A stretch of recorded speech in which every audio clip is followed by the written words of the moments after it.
Hello, my name is Frank Christensen and I'm the coordinator of officials for IFAF in Europe. This is the last of 5 training tapes dealing with offensive holding. Today we're looking at the specific category called takedown holdings. So we'll look at what is a takedown, when should we call it, and when is it necessary to call even though it doesn't have an effect on the play, and who should call it, and all that good stuff. But before we get to the game film, let's have a look to see what the rulebook and the MOFO have to say on this topic.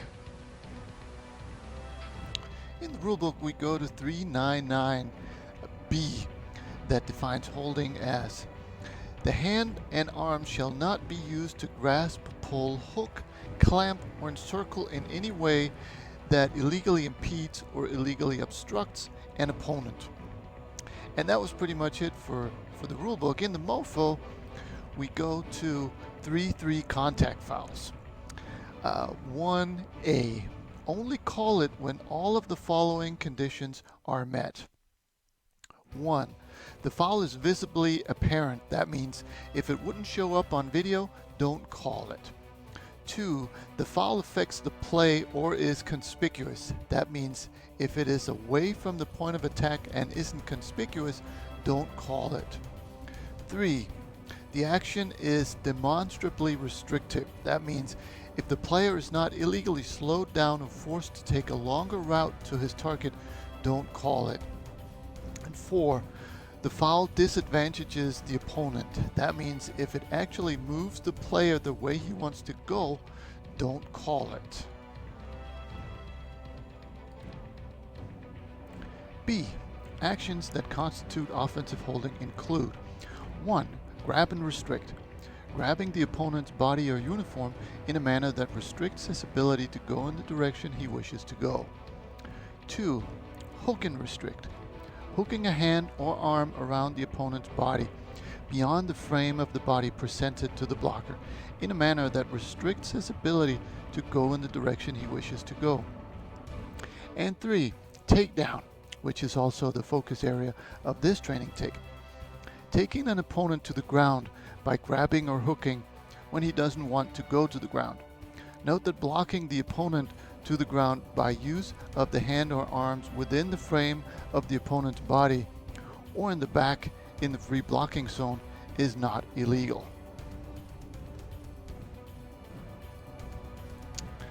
C. A player is restricted if: 1. He is unable to turn or change direction due to continued restrictive contact.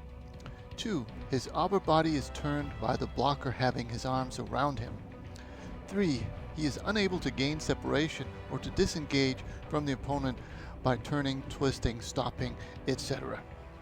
4. His balance is changed or his natural foot movement is taken away. D. Don't call holding if any of the following conditions are met, unless the foul is really conspicuous. 1. The player held made the tackle behind the neutral zone or where there is no neutral zone. 2. The player knocks down or intercepts a pass. 3. The player recovers a fumble. 4. At the point of attack on a run, the opponents are squared up, moving with each other, and none of the restrictions above are noted. 5. It happens at the same time as a tackle elsewhere on the field. 6. It is behind the neutral zone and a forward pass has already been thrown or is in the process of being thrown. 7. It is part of a double team block unless a takedown occurs or the defender breaks the double team and is pulled back. 8. It is the result of a defensive rip. That means the defensive player racing the offensive player's arm. 9. The player held makes no effort to get free of the block. That means he gives up. E. Holding an opponent's jersey is not the same as holding the opponent. For jersey pull to be a foul, there must be demonstrable restriction to the player's movement. And finally, F. Watching the disengagement of opponents is as important as watching their engagement. if a defender slides off a block and is able to proceed normally in the direction he wants to travel, usually towards the ball, then it is unlikely that holding has occurred. And that was the MOFO and the rulebook. Now let's have a look at some game film.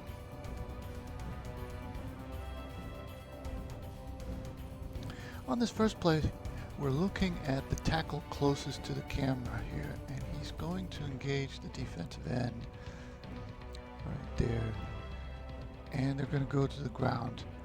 So this is, right now he's beaten. He needs to let go. He doesn't do that, and that causes the defender to go down. So we've got the clear restriction of the takedown. Quarterback is still, close enough. And in the pocket, even though he's leaving, he's still close enough that he could be affected by this defensive end coming around. So we've got the effect, we've got the point of attack, and when it's in a pile like this, so to speak, we're still looking for the effect on the play, which we certainly have here. So we have all three criteria met. So this is one that we need to call. Now, whether this is a referee or center judge or a wing call, this is something that we need to see. On this play, we're looking at the tackle across the field, so away from the camera. And here again, we've got the clear takedown, the restriction, quarterback still in the pocket, so we've got the point of attack, and without this hold, the quarterback might get sacked. So we still have, we certainly have an effect on the play here. So we've got all three criteria that we need on this play. So this is certainly something that we need to call. And again, whether it's the offensive backfield officials or the wings, we need to call this because this is a foul. On this play, we're looking at the center. So the snapper 72 there. And right there, he loses position. Right now, he loses position. Now he needs to let go. Now he's restricting. Quarterback number 7 is right there, so the point of attack is there. And obviously, without this takedown, the quarterback is likely to get sacked. So there's certainly an effect on the play also, which we need here. So we've got all three criteria, and this is something that we need to call either. Referee, center judge, also umpire would be primarily responsible for what the center does. So then this needs to be called.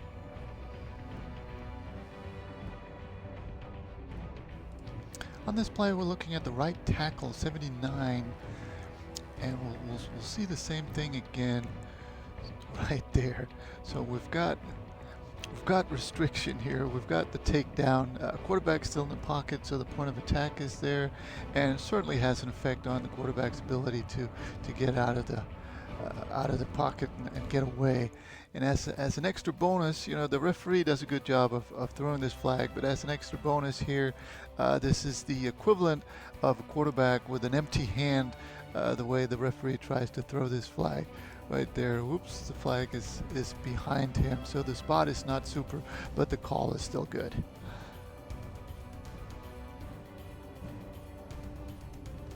On this next play, we're looking at the tight end here closest to the side of the field. And right there, and you'll notice this is not overpowering by the defense. It's not the defensive player that just overpowers the tight end. You'll notice there it almost, or you can tell that the defender is actually trying to stay up, but he's getting pulled down by the tight end. The running back is right there, so we've got restriction, point of attack, and we certainly also have the effect that we need on this type of a play. So this should be called. Whoever has this, could be. It'd be difficult for the back judge, but he is still responsible for the tight end here. It also could be referee, center judge, or even a wing looking in from this side. So a number of officials should be able to have a look at this.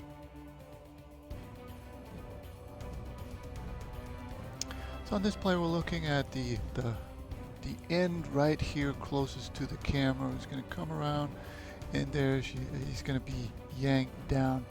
Now this is getting interesting here, because we certainly have the takedown right there. As for the point of attack, you know, the punter still has the ball, so point of attack is fulfilled. As for effect on the play, you could argue that the ball is getting kicked now, so would he have had a chance to get to the kicker? And I think in this situation, he certainly has a chance to get close enough to affect the kicker, and that certainly is enough for you know, fulfilling the effect on the play criterion. Also, this is enough out in the open that we're looking less on the effect of the play aspect of it. You know, the more out in the open this type of holding, this type of takedown is, the more likely it is that we need to call it, regardless of how much effect it has on the play.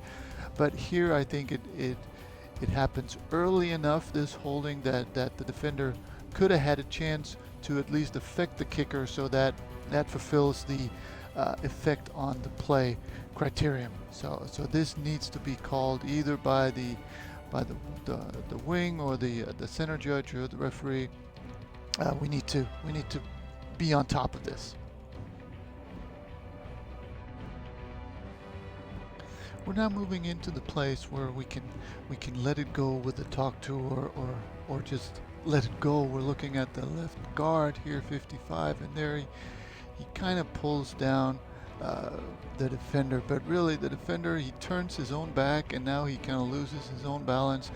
And the other thing is, by the time that this happens, the runner is already running the other way, away from him. So it's not really point of attack anymore. It doesn't really have any effect on the play. It's not out in the wide open. I think we're in good shape with the umpire or the backside wing leaving this one alone.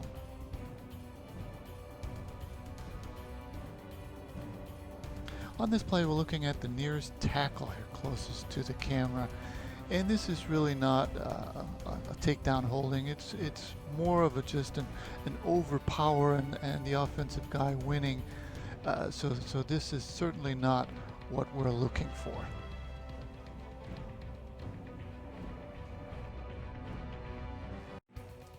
On this last play, we're looking at the wing back, so right there behind the tight end, and he's I mean, that's a good tackle. So that is also holding. So we've got the holding. The running back is right there. So it's point of attack. However, there's really no effect on the play since the runner gets tackled there, and it's not out in the wide open where we're forced to call it. So I would be perfectly content with this not being called, simply because it's in there in the pile, and you know, it's not clearly visible to everybody. Now, the back judge has a flag here, and you can't tell him it's not a holding. What I would advise is to, you know, see the holding, say to yourself, okay, this is a holding. It's not out in the wide open, so I don't necessarily need to call it. So I can just wait for a second or two to see if it has an effect on the play, and when it doesn't, you know, we can leave it alone. So that's really the philosophy of these takedowns, is we do want an effect on the play unless it's so much out in the open that everybody sees it and it hurts our credibility if we don't call it. So that was the training tape. I hope it made sense, both what we need to call and what we can let go, and I hope you found something you can use on the field.